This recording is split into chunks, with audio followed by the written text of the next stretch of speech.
Kailan mo balak magtrabaho sa kumpanya, Clara? Hindi ka na bumabata. Ang ate Chelsea mo malapit nang ikasal. Ikaw, kailan mo balak magpakasal? Tanong ng ama ni Clara. Biglang nawalan siya ng gana sa pagkain. Binaba. Aalis na po ako, Dad. Umupo ka muna, Clara. Kinakausap pa kita. Bakit ba palagi mo nalang iniiwasan ang tanong ko? 28 ka na. Ang gusto ko ay lumagay ka na sa tahimik. Umalis ka na sa pagiging pulis dahil hindi bagay ang propesyon na yan para sa babaeng katulad mo. Galit na hayag ng daddy niya, napabuga na lang siya ng hangin. Maging ang mami ni Clara ay sumang-ayon rin sa daddy niya. Wala talaga siyang kakampi. Tama ang daddy mo, anak. Bakit hindi na lang modeling, pag-aartista? Bakit pulis pa ang napili mong trabaho? Tanong ng mami niya. Heto na naman sila sa ganitong topic, nakakasawa na. Hanggang ngayon ay hindi ka pa rin nabibigyan ng trabaho at nasa division D ka pa rin. Mabuti pa ay mag-resign ka na. Katulad ng ate mo, ay hahanapan kita ng asawa. Dad! Hindi na ni Clara napigilan ang pagtaas ng bukso ng kanyang damdamin. Kung dati iiyak siya at magmamakaawa sa mommy at daddy niya, ngayon ay kaya na niyang pigilin ang emosyon niya. She's 28, matanda na para maging iyakin at magreklamong dalaga. Hindi na siya katulad noon. Hindi ako magre-resign, Dad, Mom, at lalong hindi ako papayag na ipagkasundo niyo katulad ng ginawa niyo kay Ate Chelsea. Please, hayaan niyo ako na magdesisyon sa buhay na gusto ko. Sige po, aalis na po ako. Aniya bago umalis. Nagkatinginan ang mag-asawa na makaalis ang anak. Han, napansin mo ba si Clara? Bigla na lamang siyang nagbago 5 years ago. Ano kayang dahilan? Ang lungkot ng mata ng anak natin, hindi ako sanay. Sabi pa ng ginang sa asawa. Napunan niya yon sa kanilang anak, maging ang daddy ni Clara ay tumango. Tama ka, Han, yan din ang napansin ko. Hindi kaya dahil sa atin? Nakaramdam ng konsensya ang daddy ni Clara. Mabuti pa ibigyan natin ng 6 na buwan na palugit si Clara, Han. Kung hindi pa siya nag-aasawa sa 6 na buwan. At i-arrange marriage din natin siya katulad ng ate Chelsea niya. Gusto ko na malagay sa maayos ang buhay ng ating anak bago ako mawala. Biglang naluha ang mami ni Clara. May lihim silang mag-asawa dahil ayaw nilang masaktan ng kanilang mga anak ay tinago nila na may stage 4. Cancer na ang kanilang ama. Alam nila na masasaktan ang kanilang anak kapag nalaman ang tungkol sa sakit ng kanyang asawa. Kaya minabuti nilang ilihim na muna to. Han, ipagdasal natin na sa loob ng 6 na buwan ay maging masaya na si Clara at makatagpo ng lalaking makakapagpangiti sa kanya. Matagal ko nang hindi nakikitang ngumingiti ang ating anak. Namimiss ko ng magandang ngiti sa labi ni Clara. Naging madamdamin ng ama ni Clara. Hayaan mo, Han, makikita natin ulit ang ngiti ng ating anak. Maniwala lang tayo at maghintay. Umaasang sabi niya sa kanyang mister. Nang makita si Clara ng mga kapwa-pulis na mas mababang ranggo sa kanya, ay nagsisaludong mga to. Good morning, SPO3 de la Cuesta. Lalo kang gumaganda kada araw. Kaya lalo kaming ginaganahang magtrabaho dahil sa'yo. Parang may energy drink, nakakalakas. Biro ng isang pulis na hindi tinapunan ng tingin ng dalaga. Ang sungit talaga, sayang, ang ganda pa naman. Rinig ni Clara na wika pa ng isa. Sanay na siya sa papuri ng kahit na sino't wala siyang paki doon. Pagkapasok sa kanyang opisina ay agad siyang naupo. Nilapitan naman siya kaagad ni SPO3 Iza. Bumulong ito para sila lang ang makakarinig. Alam mo ba na may binigay na kaso sa Division A? Grabe, hindi man lang dumaan sa division natin ang balitang yon.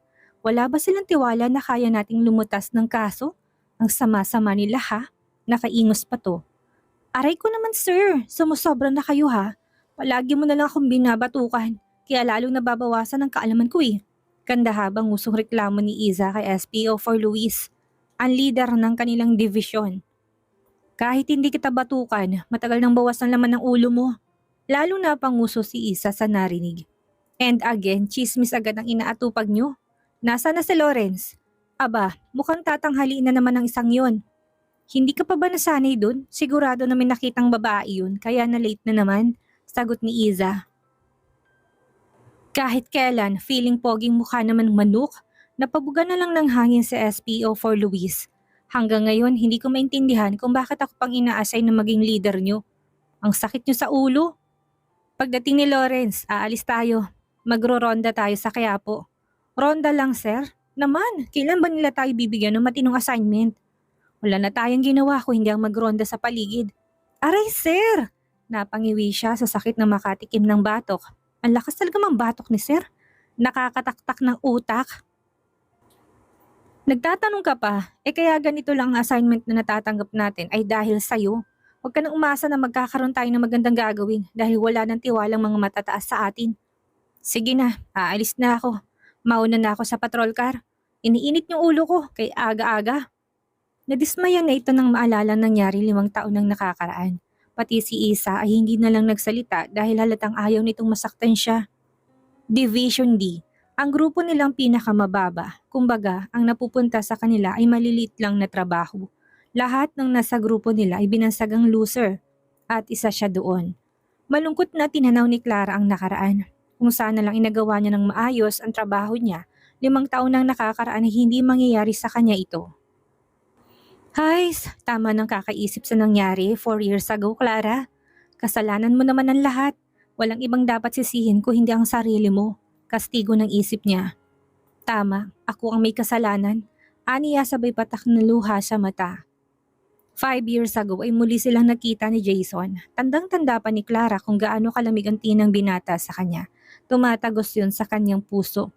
Ang sakit, sobra. Wala nang pagmamahal sa mga mata nito na noon ay nakikita niya. Ngayon ang pagmamahal nito ay naglaho na. At siya ang may kasalanan noon. Siya lang at wala nang iba pa. Pawis na pawis silang sumilong ni Naiza sa gilid ng isang tindahan dito sa Quiapo. Katatapos lang nilang magronda. Pawis na pawis sila dahil inikot nilang buong area para siguraduhin na wala ng kaguluhan. Kahapon kasi ay may gulo rito. Mabuti na lang ngayon ay wala na. Kumain na kaya tayo? Baka mamaya dumating pa sila sir. Nagugutom na ako, reklamo ni Isa habang himas ang tiyan. Sabay-sabay kasi sila palaging kumain. Bilang team ay manakasanayan na nila yon. Mamaya na, magpaalam na muna tayo kay sir. Baka mamaya magalit na naman yun sa atin. At isipin na wala na naman tayong ginawa. Lagi pa naman tamang hinala yun. Saka pwede ba? Anong gutom? Kakakain mo lang kanina ng mami dyan sa kanto. Kaya ka lalong lumalaki, wala kang kabusugan. Puna niyan ikinasimangot nito. Agad na napaayos sila ng tayo ng dumaan ng patrol car na sinasakyan ng Division A. Sina SPO for Lourdes Patrino. Kasama nitong mga kagrupo. Hinintuan sila nito ng sasakyan nang makita sila. Agad na sumipol sila SPO for Janus Mindiola at SPO 3 Noel Gamos nang makita siya. Tinaasan sila ng kilay ni Lourdes. Di ba dapat nagpapatrol kayo? Anong ginagawa niyong dalawa dito? Umiling-iling ito na merong pangungutya sa labi. Yan na nga lang ang trabaho, hindi niyo pa magawa ng tama. Tatamad-tamad pa kayo. Kumuyom ang kamao ni Clara. Si Isa namumula sa galit ang muka. Gutom na nga sila, makakarinig pa sila ng ganitong insulto. Saka 12:00 na, tao din naman sila na kailangan kumain at magpahinga. Saka break din naman nila. Huwag ka na magtaka sa mga yan, ma'am. Insulto ni Noel. Kaya nga sila nasa Division D kasi mga loser sila. Tawa pa nito. Inilingan ni Clara si Isa nang magtangka pa itong sumagot. Wala rin naman silang mapapala sa pakikipagtalo sa mga to. Saka mas mataas ang ranggo nila Lourdes sa kanila. Napag-iwanan na sila. Masama man sa loob ni Clara ay wala siyang magawa kung hindi tanggapin na ang dati niyang kaibigan ay nag-iba na ang ugali. Ganun nga sigurong iba. Nagbabago kapag nasa mataas na. Kaya hindi nabibigyan ng magandang assignment dahil mga walang silbi. Mabuti na lang at maganda ka, De La Cuesta. Mas maganda nga siguro na mag-asawa ka na lang. Willing ako na maging asawa mo. Ibuburo na lang kita sa bahay ko. Dahil mas bagay sa'yo maging housewife na lang kaysa sumabak sa pagpupulis. Kumindat pa si Janus. Sobrang insulto. Nagiinit ang sulok ng kanyang mga mata at dibdib niya pero wala siyang magawa. Dahil kasalanan naman niya kung bakit itong tingin ng marami sa kanya. Hindi daw siya bagay maging isang pulis. Tama na yan, Mindiola Gamos, singit ni Simon.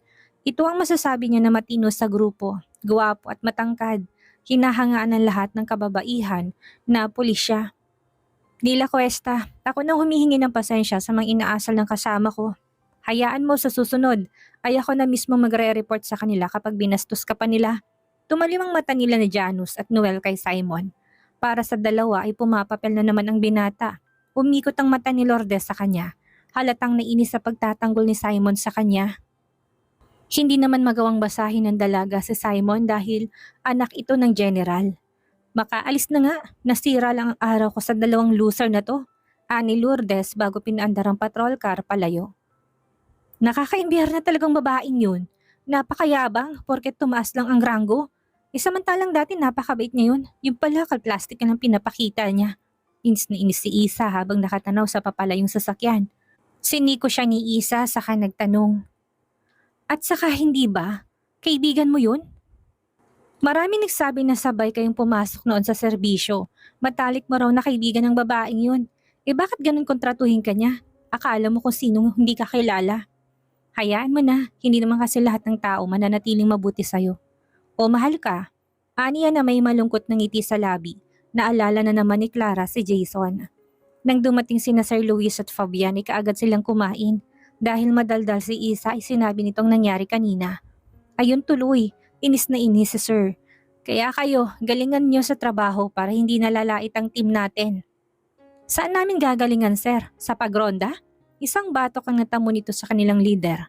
Aray naman, Sir. Nagtatanong lang naman. Saka paano namin gagalingan? Wala namang ibinibigay na ibang assignment sa amin bukod sa pagronda. Kaya nga, Sir, tama si Fabian, segunda ni Isa. Nakakabagot dahil paulit-ulit lang ang ginagawa namin. Napatango si Clara. Tama sila, Sir. Baka naman kahit malit lang na assignment, makakuha ka. Talo pa natin ang barangay tanod nito sa ginagawa natin. Bumuntong hininga si Sir Luis kahit ito'y gusto rin na magkaroon sila ng assignment bukod sa pagpapatrol. Hayaan nyo, kakausapin ko si Police Lieutenant. Baka sakaling mapasama tayo sa misyong ginagawa ng iba. Bumaling to sa kanya. Sana naman sa pagkakataong ito, hindi ka na pumalpak, De La Cuesta. Tandaan mo, pinasok mong pagpupulis para pumuksa ng kriminal, hindi para maawa sa kanila. Nanikip ang dibdib ni Clara sa sakit ng maalala nangyari 5 taon nang nakakaraan. Pero tama sa Sir Luis, narito siya at naging pulis para pumuksa ng kriminal. Ito ang dahilan niya ng pagpupulis. Gusto niyang magbayad sa kasalanan ng pamilya nila bilang isang pulis, maglilingkod siya sa bayan. Yes sir, hindi na mauulit ang nangyari noon. Good, simula bukas ay subukan mo ulit humawak ng baril. Dahil sa oras na bumalik tayo at humarap sa misyon ay tsak na kakailanganin yon. Kaya mo yan, De La Cuesta. Magtiwala ka sa sarili mo at sa kagustuhan mo makaligtas ng buhay ng tao. Saka hindi ka papasa sa mahirap na training noon kung hindi buong loob mo. Nang mapansin ni Isa ang panginginig ng kanyang kamay ay hinawakan siya nito sa kamay. Tama si Sir De La Cuesta, saka huwag kang matakot. Tandaan mo na sa likuran mo lang kami at nakaalalay at suporta sa'yo. Tama si Isa, Clara. Asahan mo nakaalalay kami sa'yo. Ani Fabian sabay kindat. Kahit papaano ay lumakas ang kanyang loob sa sinabi ng mga kaibigan. Kaya kahit nasa division di siya ay nagpapasalamat si Clara sa mga kasama niya. Mabubuti kasi sila. Kahit sa Sir Luis ay mabuti rin. Matalas lang ang pananalita minsan pero matututo sila. Salamat. Pulis na takot humawak ng baril. Isang kalokohan. Isa yan sa salitang madalas marinig ni Clara. Nakakalungkot pero yun ang totoo. Kahit nga siya'y natatawa mismo sa sarili niya. After ng kasal ng kapatid ni Jason na si Ate Emma, ay hindi na bumalik sa normal ang lahat sa kanya. Simula nang makita niya si Jason na araw na yon na mayroong malamig na tingin, naging balisa na siya at hindi makapag-focus sa trabaho. Tumatagos sa pagkatao ni Clara ang malamig na tingin ng binata. Wala siyang nakitang rekognasyon sa magandang mata nito habang nakatingin sa kanya na para bang nakalimutan siya nito. Ang tingin nito sa kanya ay walang dating, walang pagmamahal at walang pagkagulat o ano paman. Blanco at madilim, ganon siya nito tiningnan. At dumurog yun ng husto sa kanyang dibdib. Ang sakit, tagos at sagad sa buto. Sobra siyang nagsisisi sa ginawa niya noong kasalanan. Kaya naintindihan ni Clara kung bakit ganon ito sa kanya. Hindi maaalis si Jason sa isip niya noon. Wala siyang tulog at pahinga sa kakaisip rito. Sakto nagkaroon ng insidente, isang matandang hinostage ng binatilyo. Dahil wala siyang tulog at nahihilo'y tinamaan ni Clarang matanda sa balikat. Hindi siya makaasinta ng maayos. At nang magpapaputok ng mga kasama niya, ipinigilan niya ito dahil nagmamakaawa ang binatilyo. Nagawa lamang daw nito ang mag-hostage dahil sa ina nitong nasa ospital. Naniwala siya, pero hindi niya akalain na nagsinungaling ito. Kumuha lang pala ito ng baril sa likuran. Nabaril nitong isa nilang kasamahan na agad nang binawian ng buhay. At siya binaril ang binatilyo sa noo. Sinisisi siya ng lahat. Dahil sa kanya isang magaling na pulis ang namatay. Dahil sa kanya naiwan ang pamilya nito at asawang buntis. Dahil sa kanya ay namatay din ang matandang hostage. Simula noon ay nanginginig na siyang humawak ng baril, hindi niya magawang manakit ng kriminal o inosente. Naging duwag siya, wala na siyang silbi. Ang kaibigan niya si Lourdes na noon ay partner niya ay napromote agad. Samantalang si Clary nasa ibaba pa rin dahil wala siyang silbi at magawa. Kaya nabuong Division D. Dito pinapatapon ang mga pulis na sa palagay na nakakataas ay walang silbi. Isa siyang De La Cuesta, masama ang dugong dumadaloy sa kanila.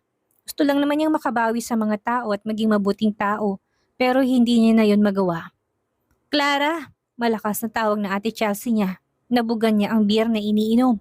What the? Bakit ganyan ang itsura mo? Gulat niyang tanong na makitang nakawig ito ng kulot. Kinapalan ang kilay, may brace sa ngipin, may salamin sa mata at may nunal sa tungki ng ilong. Sasali ka ba sa Halloween party? Umiling to. Bakit ganyan ang ayos mo? Narito siya ngayon sa kondo niya nang bigla na lang itong dumating. Kagagaling lang niya ngayon sa trabaho. Mukhang importanteng sadya nito dahil dumating to nang walang pasabi. Hindi ako sasali sa Halloween party, pero may pupuntahan akong malayong lugar. Tulungan mo ako magdahilan kila mommy at daddy. Sabihin mo sa kanila na nasa bakasyon ako ng 5 months. Ano? Naloloka ka na ba? 9 months na lang ang kasal mo na. Tapos aalis ka? Paano kung hindi ka bumalik after 5 months? Di ako naman ang gigisahin nila dad. Saan ka ba kasi pupunta? Ngumuso to na parang pato. Maya-maya ay gumawa na to. Napabuga siya ng hangin. Sa kanilang dalawa ay mukhang siya pa ang nag-mature kesa rito. Alam mo naman na ayaw ko magpakasal, hindi ba? Pero hindi ko magawang hindian sila daddy at mommy dahil ayaw kong sumama ang loob nila sa akin. Pupunta ako sa mansyon ng lalaking papakasalan ko at mag-a-apply ng katulong. Gusto kong malaman kung ano ba siyang klase ng lalaki. Kapag masama siyang lalaki, saka ko kakausapin sila daddy na aatras ako. Siyempre, kailangan ko ng dahilan para mag-back out. Ate, paano kung masamang tao nga ang lalaking yan? Baka hindi ka na makabalik dito. Huwag ka na lang umalis, magpaimbestiga na lang tayo. Suggestion ni Clara na nag-aalala. Kaya nga nagsabi ako sa'yo kasi alam kong mahahanap mo ko kapag hindi ako bumalik kasi pulis ka naman. Saka ayaw ko magpaimbestiga. Ang gusto ko malaman at makita mismo ng dalawang mata ko kung ano siyang klase ng lalaki. Naku, ang sabi nila dad, gwapo daw. Paano kung hindi pala? Paano kung panot at malaki pala ang tiyan? Kilalang negosyante pero wala man lang ako makuhang photo sa internet. Baka mamaya pangit pala siya at mukhang maligno. Naku, ayaw ko mag-asawa ng matanda. Ew! Sige ate, mag-iingat ka ha. Siguraduhin mo na babalik ka after 5 months. Hindi ito nagpapigil kaya wala siyang nagawa. Hinatid na lang niya ito sa terminal papunta sa probinsya kung nasaan ang lalaki mapapangasawa nito.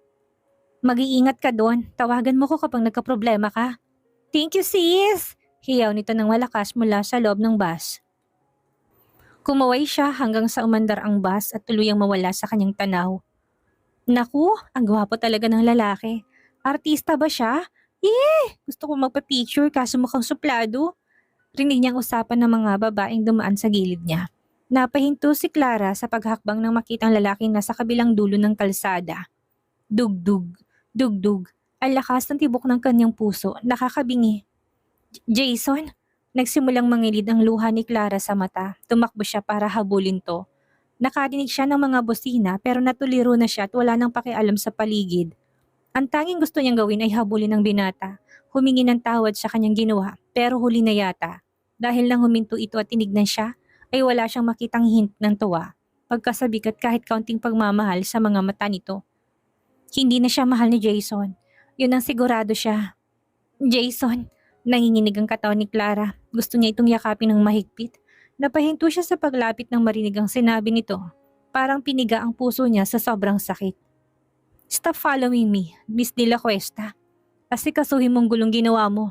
Nakakapirwisyo ka ng tao. Sinundan niya ng tingin ng mga mata nito. Nakita mo ng ginawa mo? Nagkarambulan ng mga sasakyan. Hindi ka pa rin nagbabago. Wala kang pakialam sa iba. Kahit na makasakit ka na. Sabi nito bago siya iniwan. Walang patid ang luha ni Clara sa pagtulo. Sising-sisi sa ginawa niya noon. Kung sana hindi niya ito sinaktan, hindi magiging yelo ang puso nito sa lamig at tigas dahil sa kanya. Jason, patawad. Piotr de la Cuesta! Umalingaw-ngaw ang malakas na tinig ni Isa sa kanilang departamento. Natignan tuloy ito ng masama ni Sir Luis na kasunod lang nito. Sorry sir, na-excite lang. Hingi nito ng paumanhin. Kung makasigaw ka naman parang may assignment tayo natanggap. Teka, hindi nga. Napatayo si Fabian na nakangiting, tumango si Isa. Hindi ka nagbibiro? Sir, totoo po ba? Kanyang tanong. Maski siya hindi makapaniwala, napailing na lang si Sir Luis. Kahit ito'y halatang natutuwa. Tamang narinig niyo officers. Ikaw talaga Heronimo. Masyado kang matabil. Inunahan mo pa ako magbalita sa kanila. Sorry naman sir, hindi ko mapigilan ang sarili ko. After 5 years kasi ngayon lang tayo nagkaroon ng magandang assignments bukod sa pagpapatrol. Tama si Isa, kaya nga kahit siya ay hindi maiwasan ng masabi. Sir, ano po bang assignment na gagawin ng division natin? Tanong ni Clara pagkatapos nilang maupo sa kanilang upuan. Magbabantay tayo ng isang kilalang negosyante. Agad na nagkaroon ng samot-saring bulungan sina Clara, Fabian at Isa sa narinig. Sir, magbabantay? Gagawin kaming bodyguard? Parang ang boring naman noon, reklamo ni Fabian. Tumango naman sila ni Isa bilang pagsang-ayon. Makinig nga muna kayo. Napatayo ng tuwid ang tatlo na sumigaw ni Cesar Luis. Hindi ito simpleng trabaho lang. Isa siyang VIP. Napakayaman ng taong babantayan natin. In just 8 years na napasama siya sa pinakamayamang negosyante sa buong mundo, hindi lang siya isang toy company owner. Isa rin siyang napaka-importanteng tao. Alam niyo bang bayad sa isang araw ng pagbabantay lang sa kanya? Makakabili na kaagad kayo ng bahay at lupa. Muntik na malaglag ang kanilang panga sa narinig. Maging ang mata nila ay nanlalaki. Ibig sabihin ay napakayaman nga ng negosyanteng babantayan nila. Kahit mayaman sila, hindi naman sila nagpasahod ng ganong kalaki sa kanilang mga tauhan. Ibang klase naman yata ang yaman ng taong yun. Hindi simpleng pagbabantay ang gagawin natin sa kanya. Kailangan niyang manmanan ng lahat ng tao sa paligid niya. Alamin ko sinong kahina-hinalang nagtatangka sa buhay niya. This mission have a lot of benefit to us. Team, kaya kailangan niyong gawin ng maayos ang inyong tungkulin. Naniniwala ako na ito ang mag-aangat sa ating team. Kaya gawin niyo ang maayos ang trabaho niyo. Yes sir! Sabay-sabay silang sumaludo. Siya nga pala, ang importanteng taong sinasabi ko, yung may-ari ng Happy Toys World at ng CJM Manufacturer. Siya ang taong babantayan natin. Hieronimo, Barte, samahan niyo mag-practice itong si De La Cuesta ng gun shooting. Utos nito sa dalawa.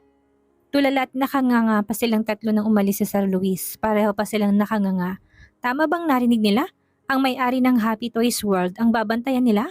Nasa 8 taon na rin mula nang pumutok ang pangalan ng nasabing kumpanya nito. Marami itong tinalong kalaban sa negosyo. Kaya mga kinilala ang may-ari nito bilang isa sa napakayamang tao. Pero hanggang ngayon ay walang nakakaalam kung sino tanong pangalan ng may-ari ng kumpanyang iyon. Maraming sumubok umalam ng pangalan nito pero walang nakatuklas. Guys, kinakabahan ako. Paano kapag hindi natin nagawa ng maayos ang trabaho natin? Baka katapusan na ng karir natin. Baka ipatapon na tayo bilang tagapatrol habang buhay. Kanina lang excited si Isa, ngayon takot at kabado. Huwag ka mag-isip ng negatibo, Heronimo. Sita ni Fabian. Ibigay na lang natin ang makakaya natin para sa misyong ito. Saka walang mangyayari kung takot at kaba lang ang agad ang pinapailiral mo. Isipin mo na lang, ginagawa natin to para sa pangalan natin at sa grupo. Ito na ang chance para patunayan sa kanilang hindi tayo walang kwentang pulis lang.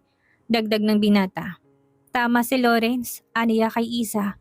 Nasa boses ang katatagan at determinasyon. Ito na ang chance para patunayan sa kanila na kaya natin gawin ang tungkulin natin bilang pulis. Simula na ito para alisin ang tingin nila sa atin na talunan. Nakita mo na Heronimo, kaya huwag kang matakot at kabahan. Ano pang hinihintay natin? Tara na, mag-gun shooting ka na, De La Cuesta. Kailangan mong masanay ulit humawak ng baril bago pa tayo magsimula sa mission na gagawin natin. Shit, mura ni Clara. Pawis na siya, nanginginig ang kamay. Hindi stable ang katawan niya kaya kung saan-saan tumatama ang balang pinapakawalan niya. Nakatingin sina Isa at Fabian, parehong napailing at sabay na pabuntong hininga. Clara, isipin mo na may pinoprotektahan kang ibang tao. Yung mahalaga sa'yo. Yun ang palagi mong tandaan sa tuwing hahawak at magpapaputok ka ng baril. Isipin mo na handa mong ialay ang buhay mo at handa kang pumatay para sa kanila. Dinukot ni Fabian ang cellphone sa bulsa at sinagot ang tawag ni Sir Luis. Ngayon na po sir. All right sir. Pupunta na kami. Clara, Isa, pinapatawag tayo ni sir. Ipapakilala na tayo sa VIP na babantayan natin. Kaya tara na dahil baka malintikan tayo kay sir kapag na-late tayo. Sino kaya ang taong babantayan ng grupo ni na Clara? Ano nga kayang nangyari sa nakaraan kay Jason at Clara dahilan para panlamigan ng binata sa dalaga. Yan ang ating aalamin sa susunod nating kabanata.